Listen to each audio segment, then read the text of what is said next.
Père et du Fils et du Saint-Esprit. Amen. Le Seigneur soit avec vous. Et avec votre esprit. Nous fêtons Sainte Catherine Labourée. Préparons-nous à célébrer l'Eucharistie en reconnaissant que nous sommes pécheurs. Je confesse à Dieu Tout-Puissant. Je reconnais devant mes frères que j'ai péché en pensée, en parole, par action et par omission. Oui, j'ai vraiment péché. C'est pourquoi je supplie la Vierge Marie, les anges et tous les saints, et vous aussi, mes frères, de prier pour moi, le Seigneur notre Dieu. Que Dieu Tout-Puissant nous fasse miséricorde, qu'il nous pardonne nos péchés et nous conduise à la vie éternelle. Amen.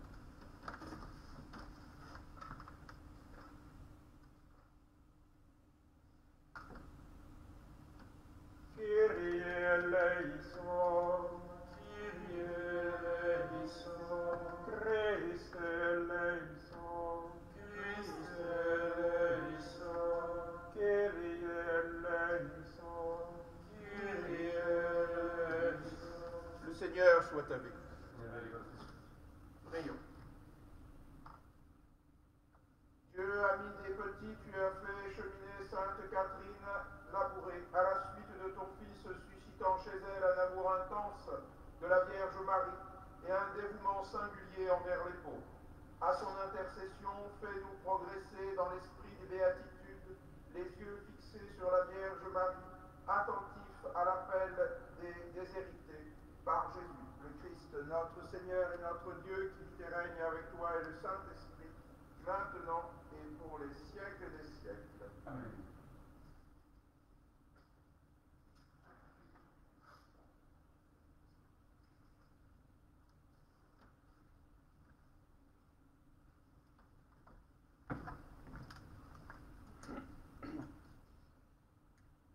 Lecture du livre de Ben Sira le Sage.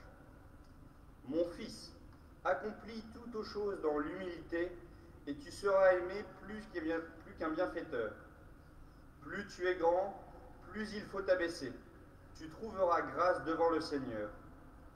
Beaucoup sont haut placés et glorieux, mais c'est aux humbles que le Seigneur révèle ses secrets.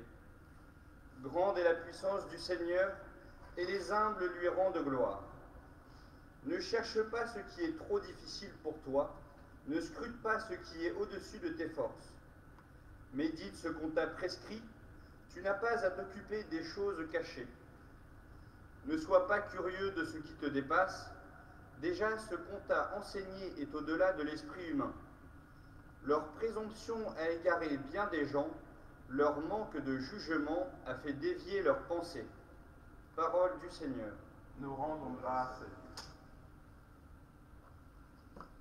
Garde mon âme dans la paix près de toi, Seigneur.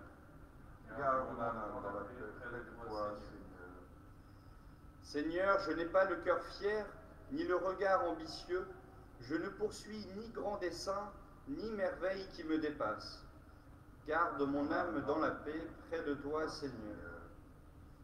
Non, mais je tiens mon âme égale et silencieuse. Mon âme est en moi comme un enfant, comme un petit enfant contre sa mère. Garde mon âme dans la paix près de toi, Seigneur. Attends le Seigneur Israël, maintenant et à jamais. Garde mon âme dans la paix près de toi, Seigneur.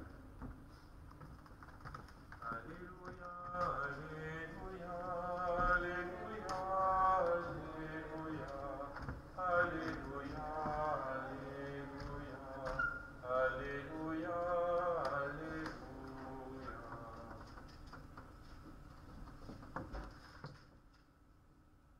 Dieu béni, Seigneur, Dieu du ciel et de la terre, tu as révélé aux tout-petits les mystères du royaume. Alléluia. Alléluia, Alléluia, Alléluia, Alléluia, Alléluia, Alléluia, Alléluia, Alléluia. Le Seigneur soit avec vous. Et avec les Évangile de Jésus-Christ selon saint Matthieu. gloire à toi, Seigneur. En ce temps-là, Jésus prit la parole et dit, Père, Seigneur du ciel et de la terre, je proclame ta louange. Ce que tu as caché aux sages et aux savants, tu l'as révélé aux tout-petits. Oui, Père, tu l'as voulu ainsi dans ta bienveillance. Tout m'a été remis par mon Père. Personne ne connaît le Fils sinon le Père, et personne ne connaît le Père sinon le Fils, et celui à qui le Fils veut le révéler.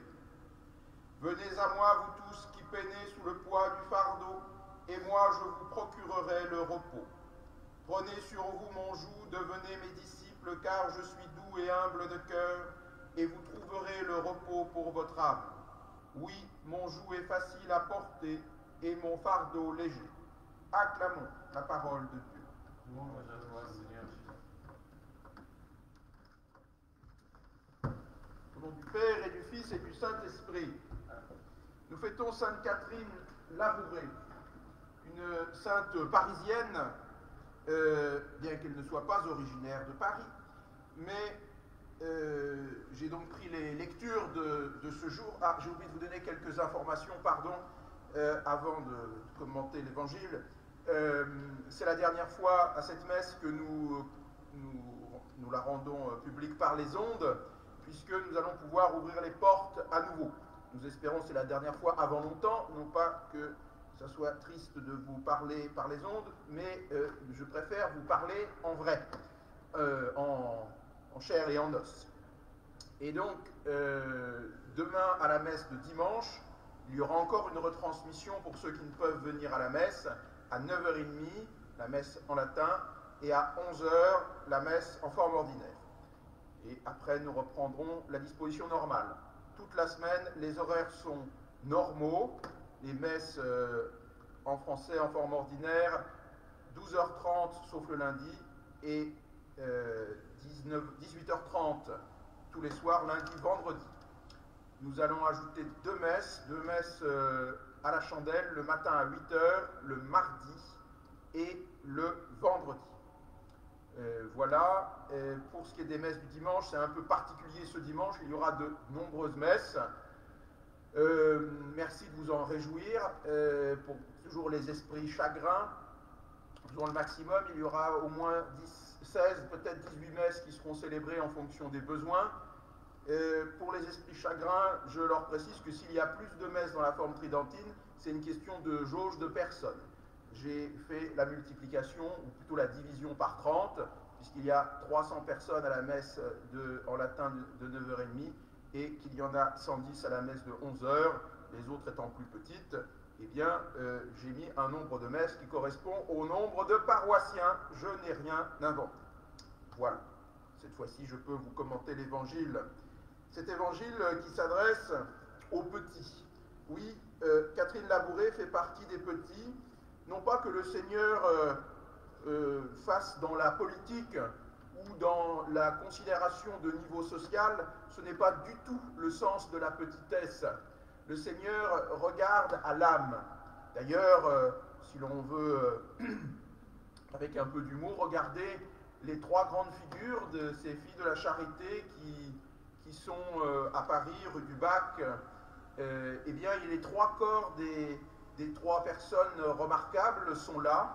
Sainte Catherine Labouré, que nous fêtons aujourd'hui, une fille du peuple, peut-on dire. C'est une fille de ses parents travaillaient dans la ferme. Et en face d'elle, de l'autre côté, Sainte Louise de Marillac, une aristocrate, et Saint Vincent de Paul, non loin, qui est le fondateur avec Louise de Marillac, et lui, c'est le fils d'un grand bourgeois. Alors, vous voyez, ce n'est pas une question de catégorie sociale, c'est une question de catégorie d'âme, car ces trois âmes se sont faites petites pour recevoir le message du Christ. Sainte Catherine Labouré, nous sommes au XIXe siècle, elle naît au tout début du XIXe siècle. Une figure admirable, on pourrait peut-être la mettre en comparaison dans l'élan de foi du XIXe siècle au curé d'Ars. Et oui, il faut bien vous dire que le XVIIIe siècle va laminer l'Église et la piété, la traiter, la tourner en ridicule. Le nombre d'églises où l'on célèbre encore la messe durant la Révolution se compte sur, peut-être pas les doigts d'une main, mais se compte de manière parcimonieuse. Il n'y a plus de foi, tout s'est effondré. Et voilà que Dieu suscite des saints, Dieu suscite des saintes pour que l'Église renaisse. Il ne nous faut jamais nous laisser abattre par les temps ou par l'esprit du monde qui serait mauvais. C'est normal, l'esprit du monde est toujours mauvais, il nous est toujours contraire. Que l'on soit en chrétienté, que l'on soit en adversité, que l'on soit quoi que ce soit, le véritable esprit du monde est mondain et il tourne vers les choses de la terre, le véritable esprit de Dieu est divin et il tourne vers les choses du ciel. Il y a une distorsion normale dont il faut s'accommoder et ne pas se désespérer. Au début de ce 19e siècle, Dieu va susciter des saints extraordinaires et la Vierge Marie va intervenir pour aider, comme toujours, à la proclamation du règne de Dieu, en se révélant à une petite âme, une sœur dont on disait qu'elle était un peu fruste, qu'elle avait beaucoup de caractère, qu'elle s'occupait d'ailleurs, puisqu'elle venait d'une ferme, eh bien elle s'occupait de la ferme aussi, puisque rue du Bac, au 19e siècle, il y avait encore une ferme évidemment, pour que les sœurs puissent avoir de quoi manger et faire la charité. Et donc, bref, une petite bonne femme sans trop d'importance. Mais voilà, la Sainte Vierge choisit toujours des âmes discrètes, humbles, qui ne sont pas sur le haut du pavé pour donner ces messages les plus importants.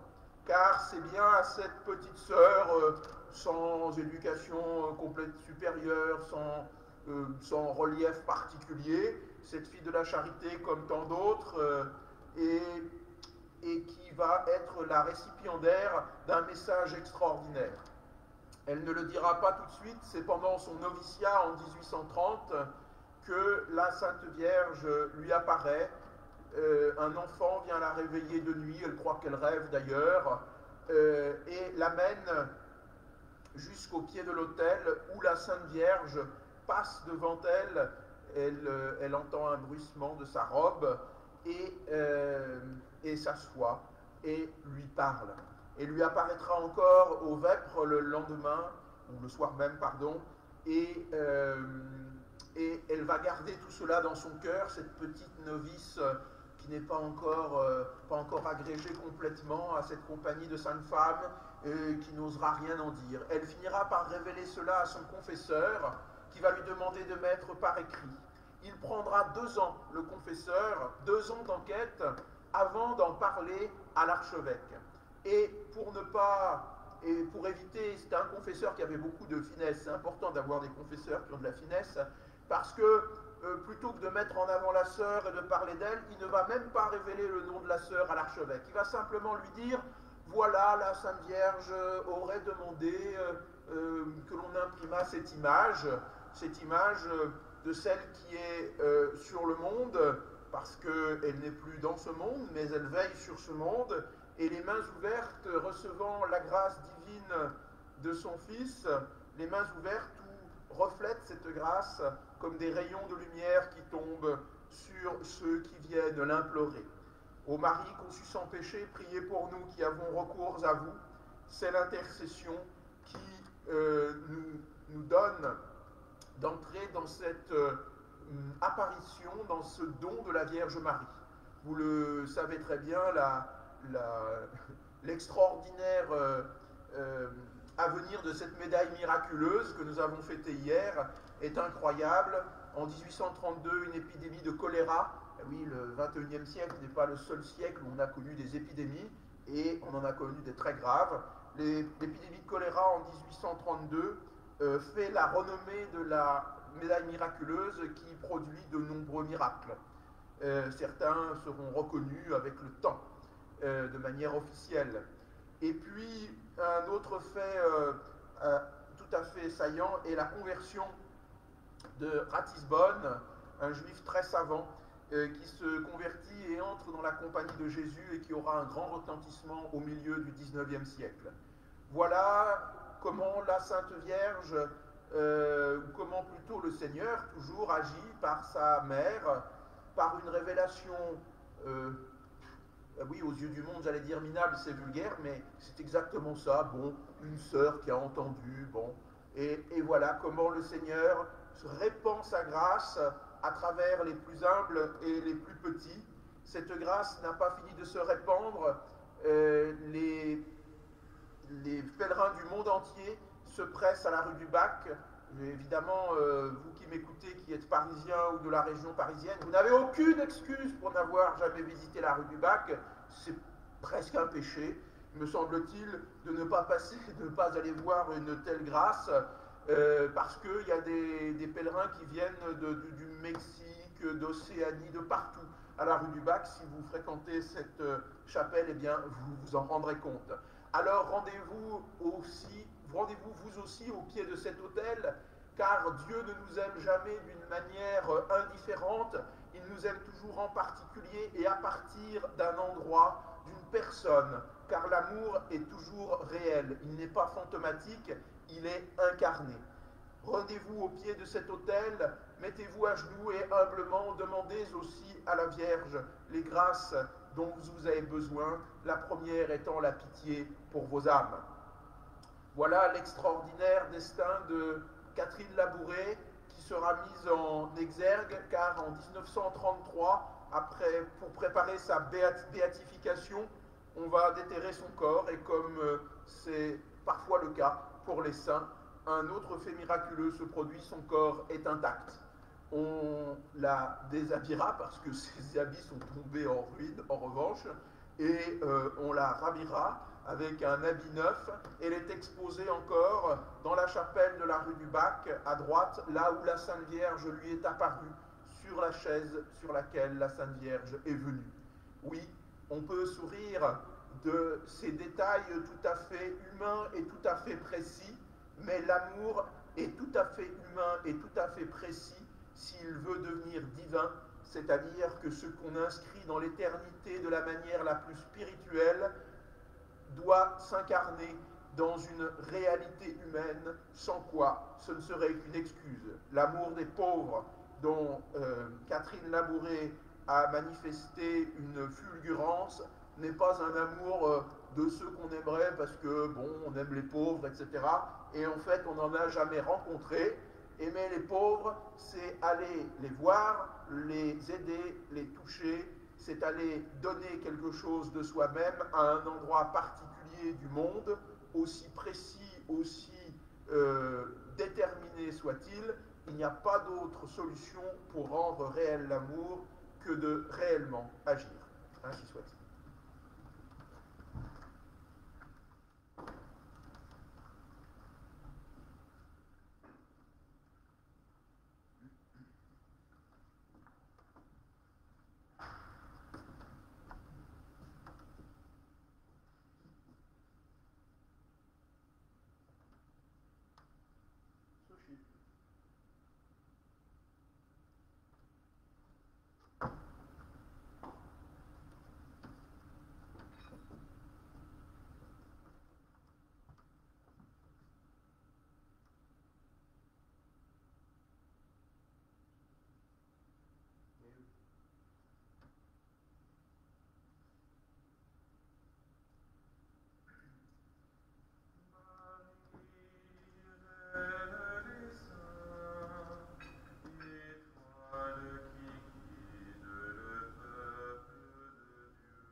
Ensemble au moment d'offrir le sacrifice de toute l'Église. Pour la gloire de Dieu et le salut du monde.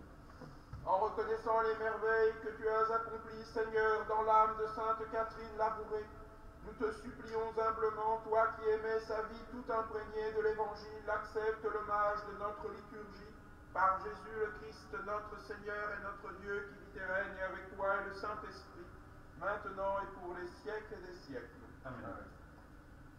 Le Seigneur soit avec vous. Et avec votre esprit. Élevons notre cœur. Nous le tournons vers le Seigneur. Rendons grâce au Seigneur notre Dieu. Cela est juste et bon. Vraiment, il est juste et bon de te rendre gloire, de t'offrir notre action de grâce toujours et en tout lieu à toi, Père très saint, Dieu éternel et tout-puissant. Nous célébrons les prévenances de ton amour pour tant d'hommes et de femmes parvenus à la sainteté en se donnant au Christ à cause du royaume des cieux. Par ce mystère d'alliance, tu veux que notre condition humaine retrouve sa splendeur première et que dès ici-bas nous ayons en avant-goût des biens que tu nous donneras dans le monde à venir. C'est pourquoi, avec les anges et les archanges, avec les puissances d'en haut et tous les esprits bienheureux, nous proclamons ta gloire en chantant. Sanctus, Sanctus, Sanctus Dominus, Sanctus, Sanctus Deus Sabaoth, Plenius sunt caeli et terra, gloria tua. Hosanna in excelsis, Hosanna in excelsis. Benedictus qui venit in nomine Domini. Hosanna in excelsis, Hosanna in excelsis. Père infiniment bon, toi, vers qui monte nos louanges, nous te supplions, par Jésus-Christ, ton Fils, notre Seigneur, d'accepter de bénir ces offrandes saintes. Nous te les présentons avant tout pour ta sainte Église catholique. Accorde-lui la paix, protège-la, daigne-la rassembler dans l'unité et la gouverner par toute la terre.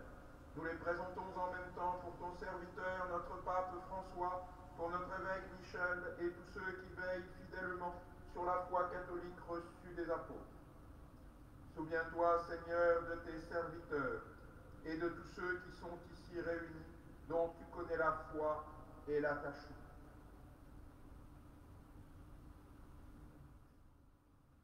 Nous t'offrons pour eux, ou ils t'offrent pour eux-mêmes et tous les leurs, ce sacrifice de louange, pour leur propre rédemption, pour le salut qu'ils espèrent, et ils te rendent cet hommage à toi, Dieu éternel, vivant et vrai. Dans la communion de toute l'Église, nous voulons nommer en premier lieu la bienheureuse Marie, toujours vierge, mère de notre Dieu et Seigneur Jésus-Christ, Saint Joseph, son époux, les saints apôtres et martyrs, Pierre et Paul, André, Jacques et Jean, Thomas, Jacques et Philippe, Barthélemy et Matthieu, Simon et Jude, Linclé, Clément, Sixte, Corneille et Cyprien, Laurent, Chrysogone, Jean et Paul, Côme et Damien et tous les saints. Accorde-nous par leurs prières et leur mérite d'être toujours et partout forts de ton secours et de ta protection, par le Christ notre Seigneur. Amen. Voici l'offrande que nous présentons devant toi, nous tes serviteurs et ta famille entière. Dans ta bienveillance, accepte-la. Assure toi-même la paix de notre vie. Arrache-nous à la damnation éternelle et reçois-nous parmi tes élus. Par le Christ notre Seigneur. Amen. Sanctifie pleinement cette offrande par la puissance de ta bénédiction. Rends-la parfaite et digne de toi. Qu'elle devienne pour nous le corps et le sang de ton Fils bien-aimé, Jésus-Christ notre Seigneur. La veille de sa passion, il prit le pain dans ses mains très saintes, et les yeux levés au ciel vers toi, Dieu son Père tout-puissant. En te rendant grâce, il le bénit, le rompit et le donna à ses disciples en disant: Prenez et mangez-en. Ceci est mon corps livré pour vous.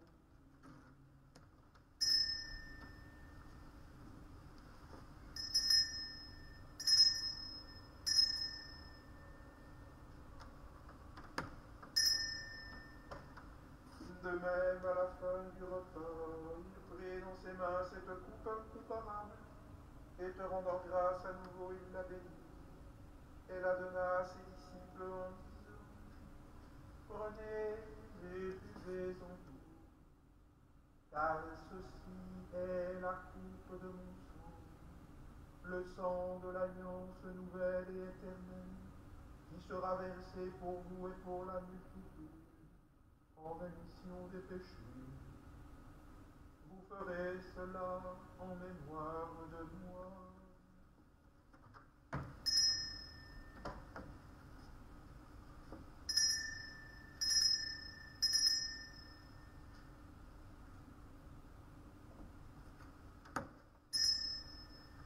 célébrons le mystère de la foi. Nous proclamons ta mort, Seigneur Jésus. Nous célébrons ta résurrection. Nous attendons ta venue dans la gloire. C'est pourquoi nous aussi, tes serviteurs et ton peuple saint avec nous, faisant mémoire de la passion bienheureuse de ton Fils Jésus-Christ notre Seigneur, de sa résurrection du séjour des morts et de sa glorieuse ascension dans le ciel, nous te présentons, Dieu de gloire et de majesté, cette offrande prélevée sur les biens que tu nous donnes, le sacrifice pur et saint, le sacrifice parfait, pain de la vie éternelle et coupe du salut.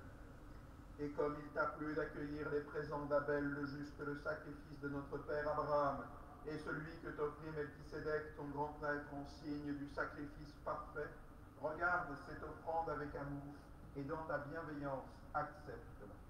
Nous t'en supplions, Dieu Tout-Puissant, qu'elle soit portée par ton ange en présence de ta gloire sur ton autel céleste, afin qu'en recevant ici, par notre communion à l'autel, le corps et le sang de ton Fils, nous soyons comblés de ta grâce et de tes bénédictions, par le Christ notre Seigneur. Amen. Souviens-toi, Seigneur, de tes serviteurs qui nous ont précédés, marqués du signe de la foi, et qui dorment dans la paix. Pour eux et pour tous ceux qui reposent dans le Christ, nous implorons ta bonté, qu'ils entrent dans la joie, la paix et la lumière, par le Christ notre Seigneur. Amen. Et nous, pécheurs, qui mettons notre espérance en ta miséricorde inépuisable, admets-nous, dans la communauté des bienheureux apôtres et martyrs de Jean-Baptiste, Étienne, Matthias et Barnabé, Ignace, Alexandre, Marcelin et Pierre, Félicité, Perpétue, Agathe, Lucie, Agnès, Cécile, Anastasie et de tous les saints. Accueille-nous dans leur compagnie, sans nous juger sur le mérite, mais en accordant ton pardon, par Jésus-Christ notre Seigneur, par qui tu ne cesses de créer tous ces biens. Tu les bénis, leur donnes la vie, les sanctifies et nous en fais le don.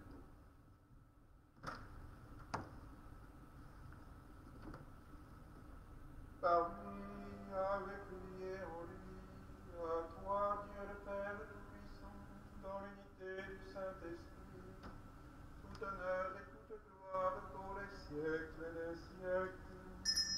Amen. Comme nous l'avons appris du Sauveur et selon son commandement, nous osons dire: Notre Père qui es aux cieux, que ton nom soit sanctifié, que ton règne vienne, que ta volonté soit faite sur la terre comme au ciel.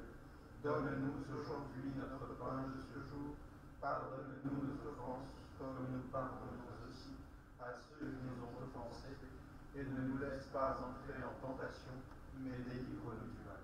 Délivre-nous de tout mal, Seigneur, et donne la paix à notre temps par ta miséricorde, libère-nous du péché. Rassure-nous devant les épreuves, en cette vie, où nous espérons le bonheur que tu promets, l'avènement de Jésus-Christ notre Sauveur.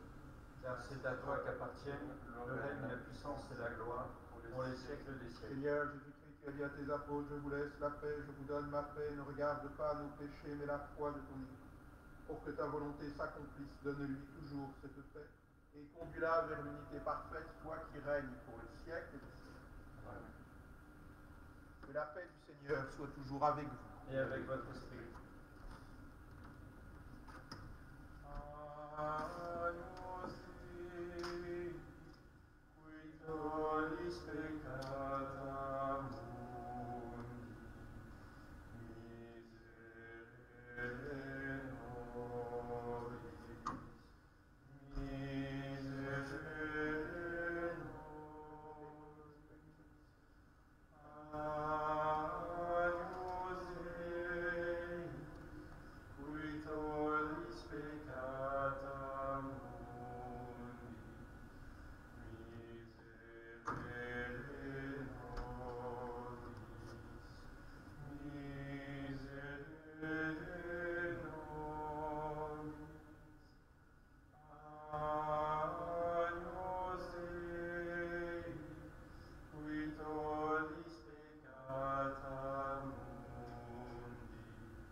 Bienheureux les invités au festin des noces de l'agneau. Voici l'agneau de Dieu qui enlève le péché du monde. Seigneur, je ne suis pas digne de te recevoir, mais dis seulement une parole et je serai guéri.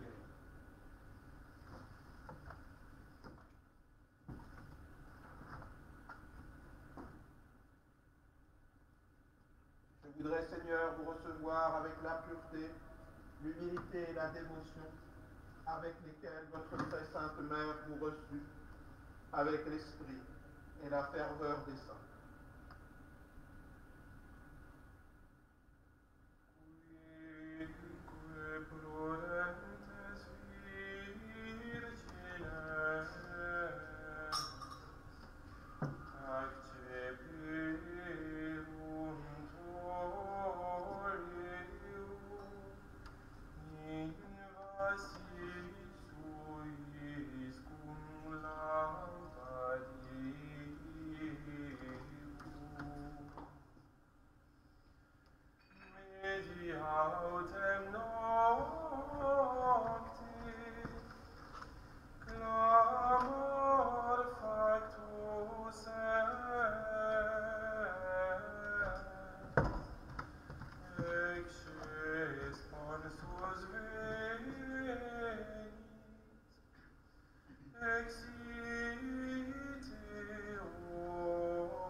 Le Seigneur soit avec vous. Et avec votre esprit. Prions. Que cette Eucharistie, Dieu Tout-Puissant, nous apporte lumière et ferveur en cette fête de Sainte Catherine labourée, que nos cœurs brûlent toujours du désir de la sainteté et que notre vie se passe à faire le bien par Jésus, le Christ, notre Seigneur et notre Dieu, qui vit et règne avec toi et le Saint-Esprit maintenant et pour les siècles des siècles. Amen.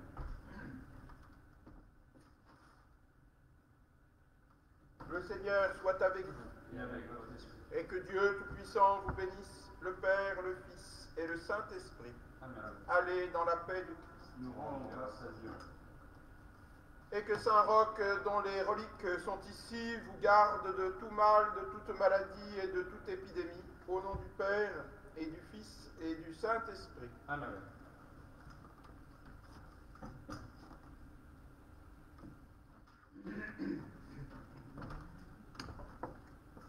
Salve Regina, Mater misericordiae, vita dulcedo, et spes nostra salve.